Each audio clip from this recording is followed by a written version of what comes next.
Hey everyone, meteorologist Lauren Rautenkranz here. Happy Thursday to you. We've got some strong storms to track later this afternoon. They will be weakening with a squall line as they head across the first coast by about 4 o'clock, let's say for Jacksonville specifically. But our big window for our entire forecast area, that's folks out toward Waycross and the Suwannee, Lake City, and then, of course, closer to the coast. We've got noon to 8 p.m. So that's when we're really going to start to increase our awareness at noon. And then by 8 p.m., things will be quieting down and those showers and downpours will be pushing offshore. Now, with this system, it's the same system that's produced, of course, a lot of damage already out across the southeast in Dixie Alley, Mississippi, Alabama, where they had several tornado warnings yesterday.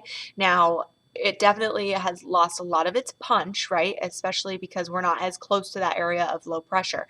But we will still have the chance for some isolated tornadoes, hail, but mostly we'll just be watching those damaging wind threats because we'll see some gusty conditions even before the storms of those winds upwards of 25 to 35 mile per hour gusts into the afternoon or even morning hours. We've got a wind advisory in place for that.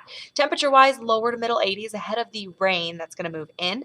And then once we see things quiet down tonight, we were going to see a bit of sunshine on Friday, temperatures cooler in the 70s, and then a bit of a rough weekend at the beach for most of us with gusty and squally conditions with some showers moving on the coast thanks to a weekend nor'easter setting up.